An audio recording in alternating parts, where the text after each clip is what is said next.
manager de projet international à la CCI de la Drôme et animatrice de la communauté internationale Drôme Ecobiz. Je vais laisser la parole à Hélène Boyer, expert international à la Banque Populaire Auvergne-Rhône-Alpes, qui va animer ce webinaire. Juste quelques précisions concernant l'organisation de ce webinaire. Si vous avez des questions, vous pouvez les écrire et nous vous répondrons autant que possible par écrit au cours de ce webinaire. Vous aurez dans la journée les slides qui vous parviendront par mail. Et ensuite, nous sommes à votre disposition, Hélène et moi, pour répondre à toutes vos questions. Bonne réunion, bon webinaire. Je laisse la parole à Hélène. Merci François. Bonjour à toutes et à tous et merci d'être présents à ce webinaire.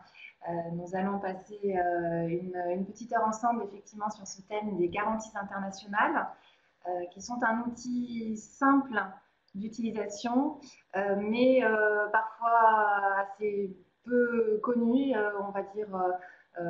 Parfois on les cantonne aux garanties de marché internationaux alors qu'en fait ce sont des outils qui peuvent être utilisés dans toutes les opérations liées à l'international, donc vente de biens, prestation de services.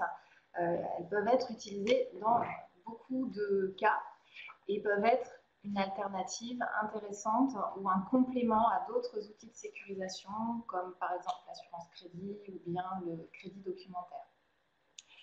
Alors, j'ai préparé une présentation qui se veut assez simple. Néanmoins, il faudra aussi qu'on rentre dans les détails, donc ça va être assez dense.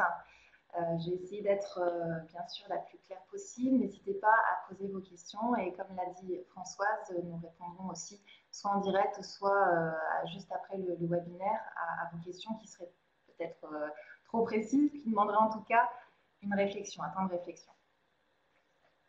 Voilà. Alors, nous allons pouvoir commencer à dérouler. Voilà, je vous propose moi une présentation en 5 temps. Tout d'abord, les définitions, de quoi parle-t-on quand on évoque les garanties internationales, comment ça marche, donc très simple encore, le fonctionnement des garanties, dans quelles opérations peut-on les utiliser, là on verra des exemples concrets, des textes de garantie. Un point qui va vous intéresser bien sûr, c'est le prix de ces opérations. Ce sera bien sûr indicatif, néanmoins c'était important qu'on l'intègre dans cette présentation. Et puis pour finir, bien sûr, quelques conseils pour bien utiliser ces outils. Voilà. Donc nous démarrons. Alors quand on parle de garantie internationale, de quoi parle-t-on? Déjà quand on est en France, en général on parle soit de caution, soit de garantie à première demande. Il faut bien faire la distinction entre les deux. Une caution en droit français, ça va être un accessoire au contrat.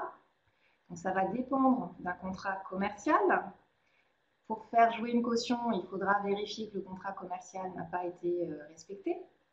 Tandis qu'une garantie à première demande, c'est un texte qui est indépendant. C'est un engagement bancaire de payer qui est indépendant du contrat commercial au sens juridique. C'est-à-dire qu'il peut être appelé sans que la banque qui va émettre la garantie vérifie, si vous voulez, si le contrat commercial a ou non été respecté. Donc on est sur un engagement bancaire qui est fort et vous verrez par la suite que ça a donc des implications sur la manière dont on va utiliser cette garantie. Donc à l'international, 95, 96 voire plus des opérations de garantie qu'on va réaliser seront des garanties à première demande et pas des cautions. On parle bien donc d'un engagement juridiquement distinct du contrat commercial. Cette garantie bancaire de paiement, elle est émise soit tout simplement sur un papier en tête de la banque, donc envoyé par courrier. Ça, c'est l'ancienne méthode. On travaille quand même de plus en plus par Swift, donc par message informatique. avec comme principaux avantages que ce soit plus rapide, bien sûr, et également le système SWIFT fait qu'il y a une sécurité au niveau de la transmission d'informations. Il y a aussi authentification parfaite des parties, donc la banque qui émet le message et la banque qui reçoit le message. Une garantie bancaire internationale peut être, on va dire, peut être rédigée sur un texte qui va être imposé, en général par le bénéficiaire de la garantie, ou bien négociée. Alors nous, en tant que banque conseil, on privilégiera bien sûr soit notre texte standard qu'on sait quand même adapter à des situations particulières, ou en tout cas à un minimum de négociation sur le texte. Là encore, on va voir par la suite quels sont les exemples de clauses qu'on peut être amené à négocier. Et enfin, les garanties internationales font en général, et c'est ce qu'on privilégiera aussi en termes de conseil, feront référence à des normes internationales qui permettent du coup leur bonne compréhension par les différentes parties. Et je vous ai indiqué ici deux principales normes voilà, qui sont vraiment utilisées très fréquemment. Pour autant, on peut en retrouver d'autres. Hein. Ça arrive. Donc, au cas par cas, il faut regarder ce qu'on vous propose. Donc, en référence, par exemple, les ISP 98 et les RUG 758. Ce sont des textes que vous pouvez trouver sur le site de la Chambre de commerce internationale. Ce sont des textes qui vont faire 10, 20 pages avec des définitions, par exemple des indications sur voilà, qu'est-ce qu'un amendement, quelle est la durée de réponse que la banque a voilà, face à un appel de garantie. Ce sont des textes qui vont normer l'utilisation et l'appel de la garantie. Donc, je vous invite, si vous êtes amené à régulièrement négocier ce type d'outils dans vos contrats, à regarder dans le détail ces textes auxquels on fera référence, nous, dans la garantie. J'espère déjà que ces premières définitions sont claires pour tout le monde. On va aller un petit peu plus loin dans le détail avec les types de garanties internationales. Je vous les ai indiqués ici en marquant donc, type de garantie d'un côté et qui va être le donneur d'ordre de l'autre côté, acheteur ou vendeur. Alors les 4 premières garanties sont celles qu'on retrouve en général dans les marchés. Garantie de soumission, d'adjudication, je vous ai mis les définitions, les appellations en anglais également. Garantie de restitution d'acompte, fréquente dans les marchés, mais aussi, là pour le coup, elle peut s'appliquer sur toute opération. Garantie de bonne exécution, bonne fin, garantie de dispense de retenue de garantie. Vous voyez que ces 4 garanties, elles sont à l'initiative du vendeur. Et la dernière, garantie de paiement fournisseur. Celle-ci, bien sûr, c'est l'acheteur qui va la demander à sa banque pour garantir son vendeur. Alors, par rapport à l'appellation anglaise, vous voyez qu'ici, j'ai indiqué le terme de guarantee et non pas de bond. Donc là, on retombe sur le même problème, entre guillemets, qu'en français, ou en tout cas la même distinction.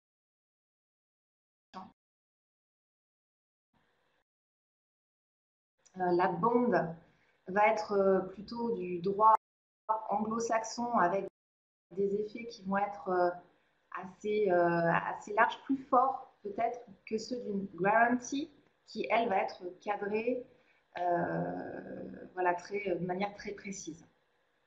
En tout cas, nous, on préférera utiliser le terme de guarantee, mais de toute façon, ce qui importera, c'est aussi ce qu'il y a dans le texte de la garantie émise, qu'elle s'appelle bond ou guarantee. Le texte va entraîner, forcément, va avoir une implication sur ce qui va être, sur l'engagement donné par la banque. Voilà. Mais pour vous donner un exemple, c'est vrai que la bond aux États-Unis ou au Canada, elle peut être appelée pour indemniser un préjudice financier,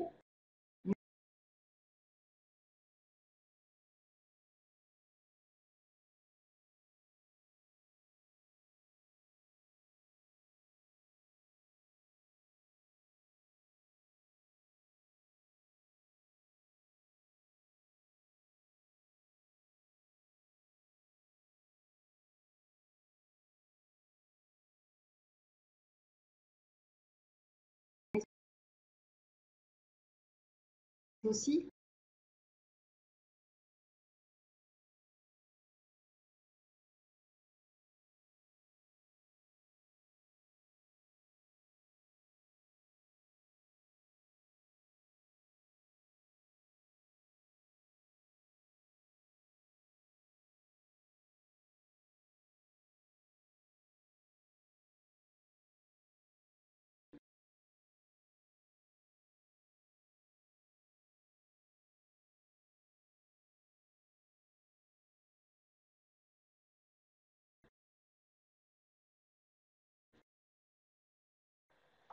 c'est revenu. Parfait, merci.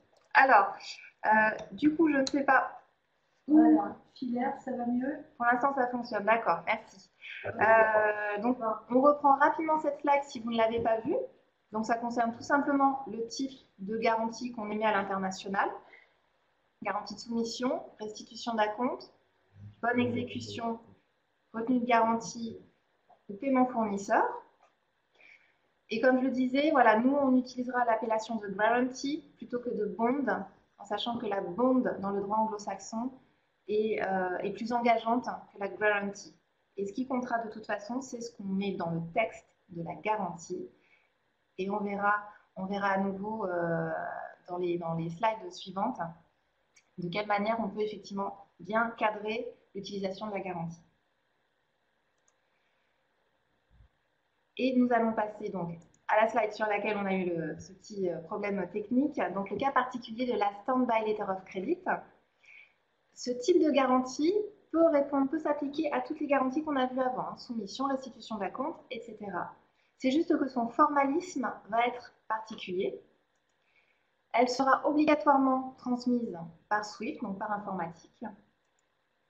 Elle aura forcément une date d'échéance, tandis qu'une garantie, ce que je vais appeler classique, puisqu'il n'y a pas d'autre terme pour les désigner, peut être à durée indéterminée, ça se voit. Et elle peut être, à l'instar du crédit documentaire, si vous connaissez cet outil, elle peut être confirmée, c'est-à-dire que la banque du bénéficiaire ajoutera son propre engagement de paiement pour couvrir dans des pays ou des situations risquées, voilà, le risque banque et le risque pays.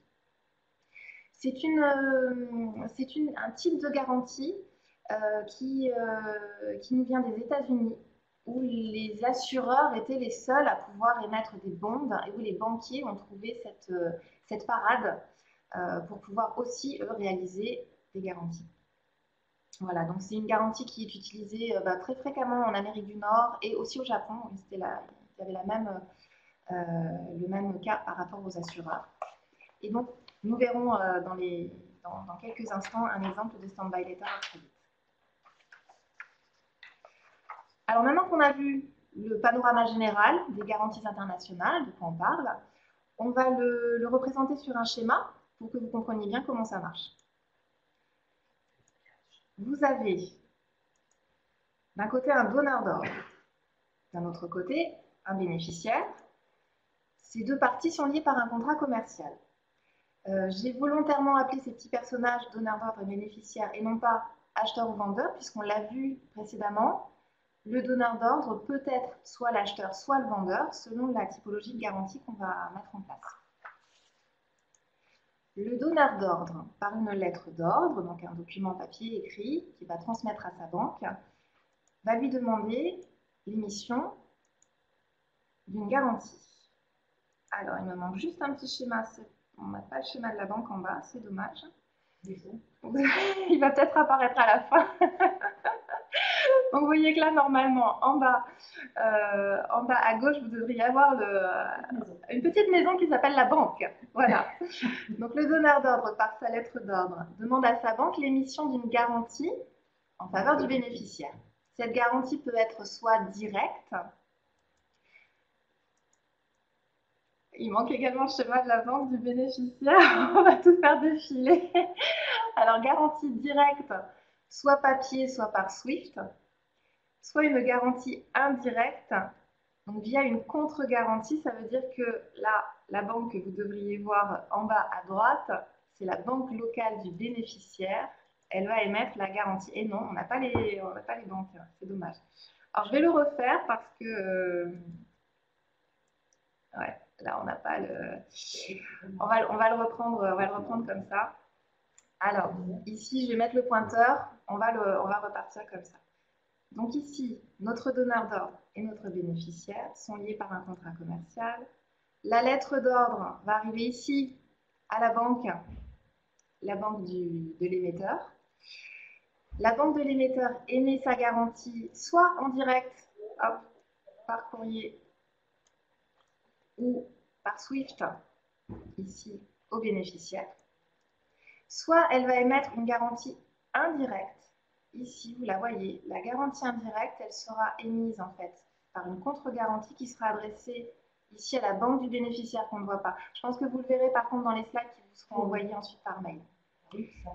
Et la banque du bénéficiaire, hop, elle va émettre la garantie en faveur du bénéficiaire. Alors, qu'est-ce qui fait qu'on utilise une garantie directe ou une garantie indirecte? Ça va dépendre de pas mal de choses, on le verra dans un slide aussi après. Ça va dépendre du pays, ça va dépendre de l'habitude de l'habitude du donneur d'ordre et du bénéficiaire, surtout du bénéficiaire. Mais en tout cas, les deux schémas sont possibles et ont la même valeur en termes de garantie, bien sûr. Maintenant, que se passe-t-il quand entre ces personnages, il y a un manquement au contrat commercial. Le contrat n'est pas respecté, le bénéficiaire veut faire jouer sa garantie. Il va donc appeler cette garantie auprès de sa banque, donc je suppose qu'on ne va pas non plus la voir ici sur le schéma, mais bien sûr, là, l'appel qui arrive ici, il arrive à la banque du bénéficiaire, laquelle va transmettre cet appel auprès de la banque émettrice, la banque du donneur d'ordre. Ça, c'est dans le cas d'une garantie directe, où l'émetteur de la garantie, vous en rappelez, c'est ici la banque du donneur d'ordre, pour obtenir un paiement. Le paiement, il peut aussi se faire directement par la banque du bénéficiaire si la garantie a été indirecte, c'est-à-dire que la dernière garantie qui a été émise dans le schéma précédent, c'est la banque du bénéficiaire qui l'a émise. À ce moment-là, la banque du bénéficiaire paye directement le bénéficiaire et va ensuite demander le remboursement à la banque du donneur d'ordre. Là, ici, ce qui apparaît, c'est le paiement en cas de garantie directe entre la banque du donneur d'ordre et le bénéficiaire. Et bien sûr, le donneur d'ordre, au final, devra lui aussi, de son côté, rembourser sa propre banque. Voilà, encore une fois, sur le slide qui vous sera envoyé, vous aurez le schéma complet qui sera plus visuel, effectivement. Là, il manquait juste les banques. J'espère néanmoins que le schéma vous paraît clair. On va voir quels sont les impacts de ces schémas en termes d'opération, comment ça marche, encore une fois. Il y a des prérequis pour que ça fonctionne. Les prérequis, ils sont de deux ordres. Ils sont déjà d'un ordre technique. Au niveau des garanties émises par SWIFT, il faut bien sûr qu'il y ait cette fameuse clé SWIFT, ce tuyau informatique qui relie les banques entre elles. Donc une clé SWIFT valide entre les deux établissements et également une compliance valide. Alors la compliance, on entend beaucoup à l'international, ça signifie un dossier de conformité validé. Donc les banques doivent se connaître, les banques doivent se faire confiance, puisqu'il y a des engagements qui sont pris, qui sont forts. Et tout cela, c'est le travail des correspondants bancaires. Donc nous, par exemple, Banque Populaire Auvergne-Rhône-Alpes, on travaille avec Natixis notamment, pour avoir un réseau de correspondants bancaires dans tous les pays du monde, ou presque. Vous avez d'autres réseaux qui ont leur propre filiale à l'étranger. Pour autant, ça ne suffit pas non plus, puisqu'il faut avoir un réseau de correspondants qui soit bien sûr très large pour capter les opérations pour être sûr que le donneur d'ordre, le bénéficiaire, est bien des banques correspondantes en commun. Donc ça, c'est du ressort, on va dire, technique et administratif. Et puis, du côté de l'engagement, pour le donneur d'ordre, le prérequis, c'est bien sûr l'ouverture par sa banque d'une ligne d'autorisation. On est sur un engagement bancaire, on est sur un engagement fort, donc il faudra, pour le donneur d'ordre, demander une ligne à sa banque. Sachez, pour information, que les banques peuvent diminuer le risque en travaillant avec d'autres partenaires. Ce sont des opérations qui peuvent se partager à plusieurs banques. Et puis également, Bpifrance peut participer en tant que contre-garant. Et c'est pareil en cas de renouvellement. Et c'est un point important parce que quand on émet des garanties, par exemple, des garanties de paiement fournisseurs qui vont être sur une période de 12 mois renouvelable, il faudra, à chaque fois qu'on renouvelle la garantie, il faudra vérifier ces prérequis. Il faudra que ce soit toujours valable, la clé SWIFT, la compliance et bien sûr la ligne d'autorisation.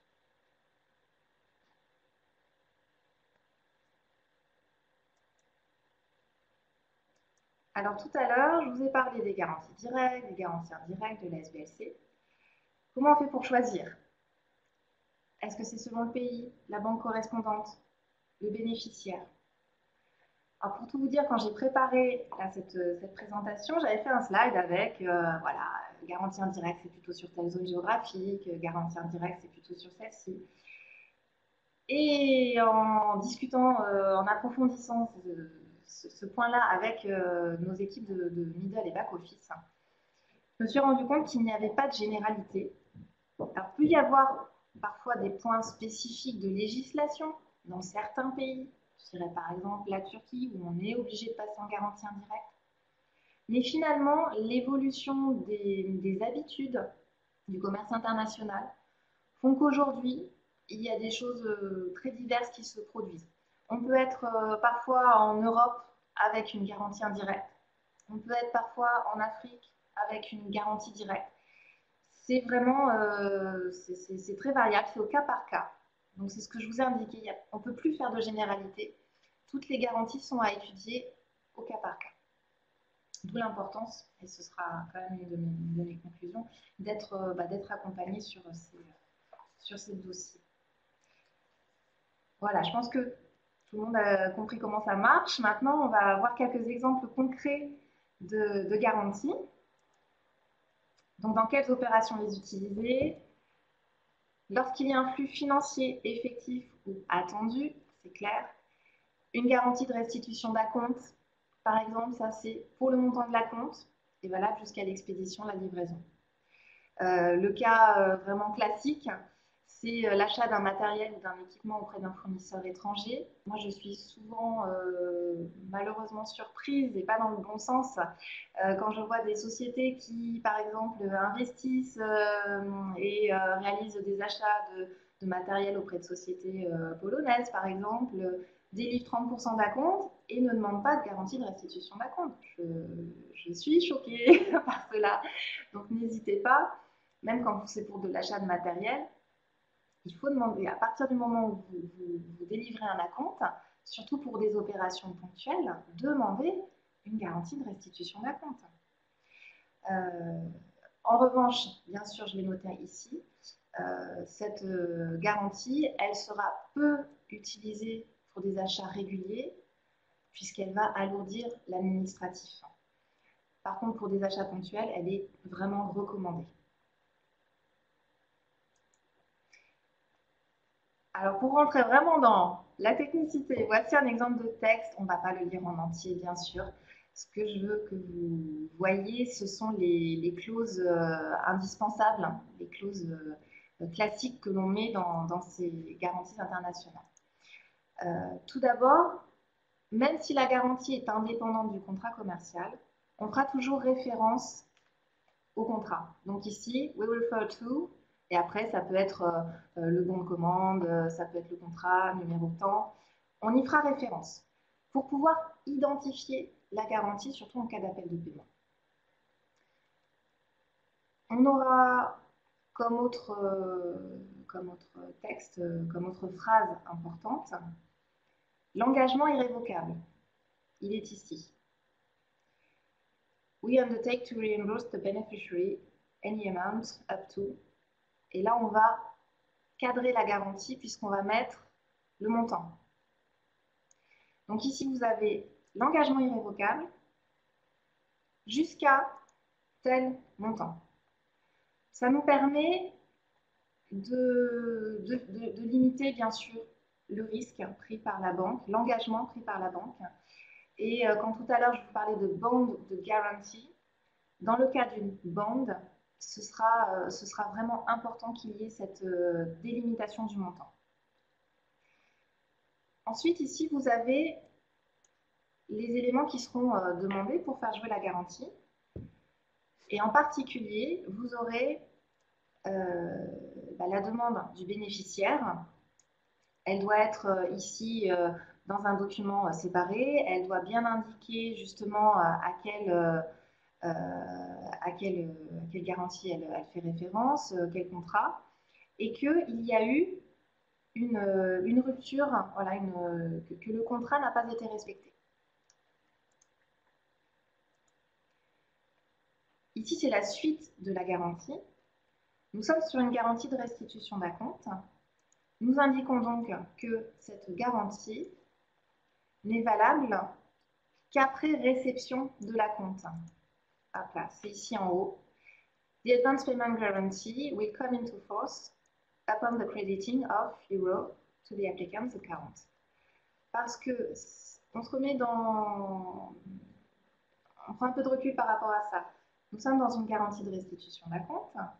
Nous sommes sur une garantie qui est indépendante du contrat commercial.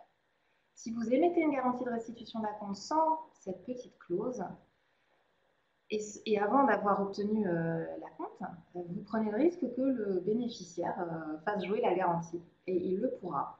Alors, ce sera de l'appel qui pourrait être considéré comme abusif, mais il le pourra. Donc nous, notre rôle de conseil, c'est aussi d'intégrer ce type de clause dans les garanties. Ensuite, nous aurons bien sûr la date de validité, ici. Et nous aurons la manière dont doit nous parvenir la garantie. Donc ici, via une banque qui certifiera les signatures. Voilà. C'est mieux de le dire. On pense que c'est automatique, mais non, il faut l'écrire. Et bien sûr, l'appel devra arriver avant la date d'expiration. Je passe ici rapidement pour arriver à la fin de la garantie, où on indique le partage des frais. Voilà, je vous laisse lire.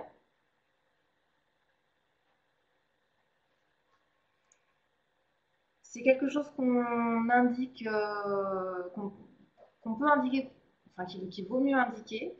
Par défaut, c'est un peu comme les virements internationaux, par défaut, ça va être partagé. C'est-à-dire que les frais en France seront à la charge du côté français et les frais à l'étranger seront à la charge côté étranger. Ça a un impact fort concernant les garanties indirectes. Puisque quand vous êtes sur une garantie indirecte, par exemple, un donneur d'ordre en France doit émettre une garantie indirecte à l'étranger. Donc on va passer par une banque correspondante à l'étranger qui elle aussi va émettre une garantie. Donc elle va facturer des frais. Si vous êtes en frais partagés, voilà, chacun, émetteur comme récepteur, aura sa part de frais, ce qui semble logique, surtout si la garantie indirecte est imposée par le bénéficiaire. C'est logique à ce moment-là qu'il paye les frais de son côté. Mais parfois dans des contrats, on verra que selon le rapport de force entre les deux, malheureusement, ce sera soit tout à la charge de l'émetteur, soit tout à la charge du bénéficiaire. Nous, par défaut, ce sera partagé. Enfin, dernière phrase de la garantie. Ici, on fait référence aux normes internationales dont on a parlé au tout début de cette présentation. Donc ici, on fait référence au RUC de 758. Voilà. Vous pourrez prendre le temps après de lire la totalité du texte, bien sûr. Ce n'est qu'un exemple parmi d'autres. Voilà, ça c'était en tout cas une garantie émise par la Banque Populaire. On va voir un autre exemple. Lorsqu'il y a un flux financier effectif ou attendu, ça peut être aussi une garantie de paiement. pour un montant qui va être dû à échéance. Alors, je vois qu'on a un petit commentaire de Mathieu Jouvilla. Merci Mathieu. Effectivement, donc en Inde, les garanties ouvertes pour un bénéficiaire public ont presque toujours une clause étendant la claim période jusqu'à ce que le bénéficiaire la révoque. Oui, c'est problématique. Ça, je suis bien d'accord avec vous. Et là, on est effectivement sur à la fois le rapport de force et puis l'habitude de ces pays. Et effectivement, quand on a une clause de ce type, on ne sait pas vraiment jusqu'à quelle période on va être engagé. Ouais, c'est effectivement à prendre en compte. D'ailleurs, je vais en parler un peu plus loin dans ce qui va être garantie de marché. C'est à prendre en compte pour le donneur d'ordre dans sa relation bancaire aussi, puisque ça va impacter les montants d'engagement en jeu. Alors revenons aux exemples de garantie de paiement. Vous avez un encours de paiement avec un fournisseur qui est réglé à 60, 90, 120 jours, hein, ça peut aller loin parfois sur l'étranger. Vous n'avez pas d'assurance crédit ou vous avez une assurance crédit insuffisante. Voilà, quand là c'est votre client qui doit vous régler. La garantie peut être vraiment un outil très pratique. On a aussi d'autres cas dans lesquels ces garanties peuvent être utilisées. Par exemple, quand vous êtes dans un groupe, vous avez des filiales à l'étranger, vous souhaitez que les filiales soient accompagnées par des partenaires bancaires locaux qui, eux, demandent une garantie à la maison mère, à la banque de la maison mère. Là aussi, on utilisera la garantie de paiement. Ça s'est produit il n'y a pas très longtemps. J'ai un client dans l'immobilier qui avait fait une filiale à Madagascar pour investir dans l'immobilier, dans un resort. On a émis une garantie pour couvrir le prêt moyen terme, on est quand même sur 10 ans, pour la construction du resort. Ce type de garantie, par contre, sera peu utilisé pour un achat ponctuel. Donc là, on est à l'inverse de la garantie de restitution d'acompte où il faut l'utiliser justement pour les achats ponctuels. La garantie de paiement, elle est peu utilisée pour un achat ponctuel parce que l'engagement est fort et en général, le montant aussi. Le montant est conséquent. Si on est sur un encours, voilà, ça peut être important. Donc, on l'évitera pour un achat ponctuel. Pour risque d'appel abusif. Je n'ai pas beaucoup parlé de l'appel abusif, néanmoins, il est sous-entendu quand on a parlé de la garantie à première demande, indépendante du contrat commercial. Si malheureusement en face de vous, vous avez une société que vous ne connaissez pas bien, qui n'a pas forcément bonne presse ou sur laquelle vraiment vous ne connaissez rien, attention à l'utilisation des garanties. Puisque ça pourrait être un moyen pour quelqu'un de malhonnête hein, de récupérer des fonds. Donc attention. Mais là-dessus, nous, on fera un conseil, bien sûr, pour vous alerter là-dessus si on sent que, voilà, que l'opération est anormale ou en tout cas inhabituelle.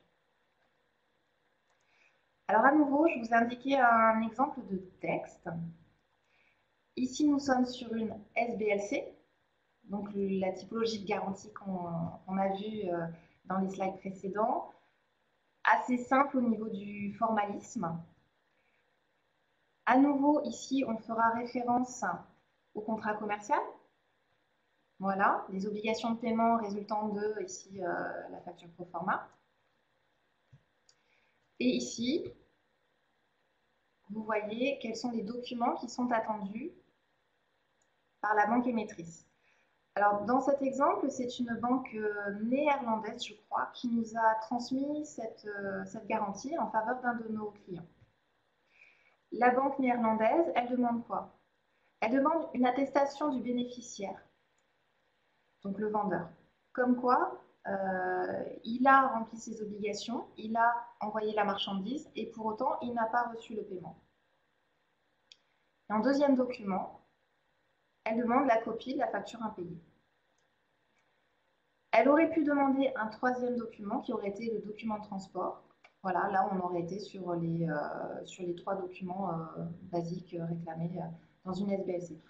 D'autant que le formalisme de la SBLC fait qu'on limite les documents. Ces 2 ou 3 documents suffisent pour l'activer.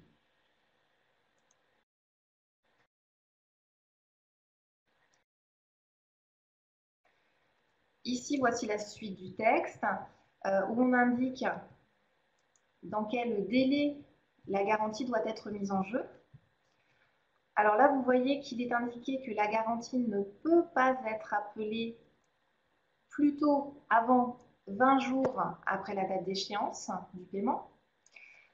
C'est utile d'avoir ce délai pendant lequel on ne peut pas appeler la garantie parce que ça permet, par exemple, à un paiement qui aurait été retardé, bloqué de quelques jours, ça lui permet quand même finalement d'arriver à son bénéficiaire. Donc à ce moment-là, le bénéficiaire n'a plus à faire jouer la garantie. Ça permet aussi aux deux parties éventuellement de discuter si le problème de non-paiement vient plutôt finalement d'un litige. Par exemple, la marchandise reçue n'est pas conforme à ce qui était attendu, il y a un problème de qualité, un défaut. Voilà. Cette période transitoire pendant laquelle la garantie ne peut pas être appelée permet aux parties de éventuellement discuter et trouver un accord amiable. Par contre, s'il n'y a pas d'accord de trouver, le bénéficiaire sera en mesure de réclamer la garantie, l'appel de la garantie. Pour autant qu'il le fait bien sûr avant la date d'échéance et qu'il le fasse de manière correcte. Voilà, donc avec les documents qu'on a vus précédemment. Et ici, la banque néerlandaise m'indique que c'est payable à ses propres guichets.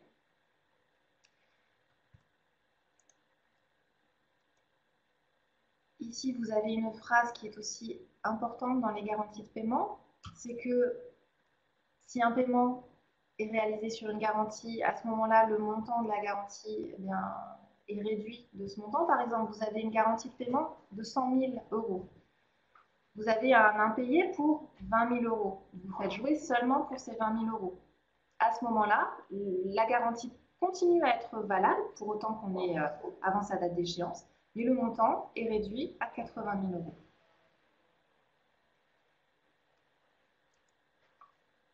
Enfin, ici, vous voyez qu'il y a une clause qui est ajoutée qui indique que la garantie est soumise au RU 600. Ce sont des normes qui se rapportent normalement au crédit documentaire, mais qui peuvent aussi être utilisées pour les SBLC. Mais que s'il y a un problème concernant l'interprétation de ces règles, à ce moment-là, on se reportera à la loi française et que si jamais il y avait un litige qui devait aller devant le tribunal, ce serait la juridiction de Grenoble, enfin la cour de Grenoble, qui traiterait le litige. Voilà, donc un exemple de SBLC. Vous voyez, c'est un texte qui est quand même très, à la fois très simple et très pragmatique. Ça va tenir sur une page et tout sera dit dedans. Mais ça veut dire aussi qu'il faut bien le préparer parce que l'engagement de paiement est fort. Donc, à nouveau, il faudra bien faire attention aux clauses et puis à la connaissance que vous avez du bénéficiaire. Donc ces deux garanties, garantie de restitution d'acompte et garantie de paiement fournisseur, elles peuvent être utilisées dans toutes les opérations de négoce international. Elles peuvent aussi bien sûr être utilisées quand il s'agit non pas de marchandises mais de prestations de services. À ce moment-là, il faudra juste faire attention aux documents qui seront demandés. Puisqu'autant une livraison de marchandises, on peut le prouver avec un bon d'expédition, un document de transport, autant une prestation de service, c'est plus délicat. Donc, il faudra prévoir quelque chose de spécifique. Nous avons aussi les garanties de marché, et c'est celles qui sont plus largement connues, donc j'irai un peu plus vite sur celles-ci. Ici, vous voyez la chronologie d'un marché. Quand on répond à l'appel d'offres, on a en général une garantie de soumission. Si vous avez la chance d'être adjudicateur, vous pourrez signer le contrat et à ce moment-là, il faudra fournir en général une garantie de bonne exécution, en bonne fin. Si vous recevez un acompte, vous aurez à émettre une garantie de restitution d'acompte. Et enfin, sur la période de garantie, il vous sera en général demandé si vous souhaitez obtenir. Je pense que du coup vous l'avez vu puisque ça s'est arrêté dessus. Donc vous avez vu les étapes de la garantie de marché. On va passer rapidement puisque le slide suivant, vous avez à nouveau ces garanties de marché avec quelques informations supplémentaires. Donc, par exemple, hop, ici, les montants habituels qu'on retrouve en général pour la garantie de soumission, donc 1 à 5% de l'offre. Pour la garantie de restitution d'acompte, clairement, ce sera en fonction du montant de l'acompte. Et généralement, il couvre 10 à 30% du contrat. La garantie de bonne exécution sera en général 10 à 15% du contrat. Et pour finir, la dispense de retenue de garantie, elle sera de 5 à 10% du contrat. Et vous retrouverez en dessous, vous pourrez le lire un peu plus tard, donc la durée et les cas de mise en jeu de ces garanties de marché. Alors un point maintenant qui va intéresser, je pense, notamment les directeurs financiers et les commerciaux, c'est le coût de ces garanties. Je vous ai fait ici un récapitulatif des frais, des tarifs en tout cas, qui sont affichés par les principaux intervenants de la place. Ça n'est pas pour mettre en avant une banque plutôt qu'une autre, c'est juste pour vous donner des repères, des points de repère par rapport aux frais qui seront normalement appliqués sur ce type d'outils. Ah, sauf qu'il n'apparaît pas. Ça, c'est pas bien. Le tableau n'apparaît pas. Ouais, l'image n'apparaît pas. Mince. Ben, c'est pas grave, on va faire sans l'image, vous la retrouverez après. Ce qu'il faut que vous sachiez quand vous faites appel à ce type d'outil, c'est qu'il y aura une démarche d'accompagnement qui sera forcément forte de la part de la banque, plus ou moins selon votre expérience, bien sûr. Il n'empêche qu'il y aura donc pas mal de travail au préalable qui seront tarifés. Vous aurez la commission d'engagement qui va représenter le coût du risque pour la banque, puisqu'elle s'engage à première demande, donc pour elle c'est assez fort, donc c'est en général un pourcentage du montant, avec un minimum trimestriel. Je vous laisserai prendre connaissance de ces minimums sur les slides qui vous seront envoyés. Vous aurez en général des frais de dossier ou des frais d'émission. Voilà, selon les établissements, ça s'appelle frais de dossier ou frais d'émission. Quand la banque réalisera effectivement la garantie, l'émettra. Si vous avez besoin d'une garantie en urgence, il y aura un petit surcoût, il faut s'y attendre. Et puis des frais après tout au long de la vie de la garantie, frais de modification, frais de mise en jeu. Voilà, ce sont des frais additionnels. Vous comprendrez bien à quoi ils sont liés. Ils sont liés tout simplement au temps qui est passé par les équipes de back-office pour traiter ces opérations. Donc vous verrez ça sur les slides qui seront envoyés. Et comme on arrive bientôt au terme de ce webinaire, je termine bien sûr par quelques conseils qui sont en premier lieu de former les collaborateurs. Donc c'est bien pour vous qui avez assisté à ce webinaire, c'est une première étape. Il faut communiquer aux collaborateurs directement ou indirectement concernés. Donc les commerciaux, les acheteurs, ici j'ai noté le personnel administratif, j'aurais dû marquer juridique également bien sûr, la maintenance, le SAV. Toutes ces équipes travaillent parfois de manière individuelle mais sur le même projet. Donc il faut les former à ces outils et instaurer donc une communication transversale. Par exemple, si vous avez acheté un équipement et la logistique ou votre service de maintenance n'est pas au courant qu'il y a une garantie de dispense de retenue de garantie, par exemple, c'est dommage, c'est dommage. Vous perdez l'intérêt de la garantie. Si vous avez des commerciaux qui réalisent des devis sans prendre en compte le coût de la garantie qui serait demandée, et là je pense notamment aux marchés internationaux, ben ce sera pénalisant pour la marge de l'entreprise s'il faut rajouter ce coût après dans vos charges. Donc le maximum d'informations et de communication autour des outils qui seront utilisés. Ensuite, un conseil de bon sens, hein, c'est de regarder ces opérations le plus en amont possible. Vous étudiez ou vous rédigez un appel d'offres, intégrez déjà les demandes de garantie. Regardez déjà précisément les textes qui sont éventuellement imposés. Il y a des textes imposés qui seront refusés par les banques parce qu'elles considéreront que l'engagement n'est pas bien délimité, qu'il est trop important. Voilà, donc c'est mieux de le savoir avant de répondre à l'appel d'offres. Voilà. Et puis, il faut aussi que vous ayez des partenaires qui vous accompagnent sur un marché dans sa totalité, et pas seulement au début. Donc, il faut s'en assurer. Et justement, faites-vous accompagner lorsqu'il y a soit un marché international, soit des besoins de garantie. Faites-vous accompagner par vos partenaires juridiques, bancaires. Ils seront les plus à même de vous donner des conseils personnalisés. Puisqu'on l'a vu préalablement, là, c'est vrai qu'on fait un webinaire en 1 heure. J'espère que le rythme n'était pas trop soutenu. J'espère que tout a été assez clair. Même. Mais c'est vrai qu'après, voilà, là, c'est un panorama général qu'on a fait. Il faut après se plonger dans les besoins particuliers de chacun. Donc, bien sûr, nous sommes à votre disposition. Donc, moi-même à la Banque Populaire, vos partenaires bancaires, quels qu'ils soient, et puis François Vernus, c'est ici l'équipe de la CCI également. Merci beaucoup. C'est vrai qu'on n'a plus beaucoup de temps. J'ai pas vu beaucoup de questions défiler. Elles viendront peut-être après les questions. Voilà. Donc n'hésitez pas à nous envoyer vos questions sur le sujet, sur la communauté BIS International ou par mail. Vous avez nos mails et nos téléphones. Désolée pour ces coupures intempestives de réseau et de communication. Cette vidéo sera mise en ligne sur la communauté internationale Ecobiz. On va essayer de couper les ratés qu'il y a eu. On s'en excuse, c'est vraiment indépendant de notre volonté. On essaiera de faire quelque chose de tout à fait mieux, correct la prochaine fois, le prochain webinaire. Mais bon, voilà, le réseau web, on ne peut encore pas faire ce qu'on veut avec et on en est désolé.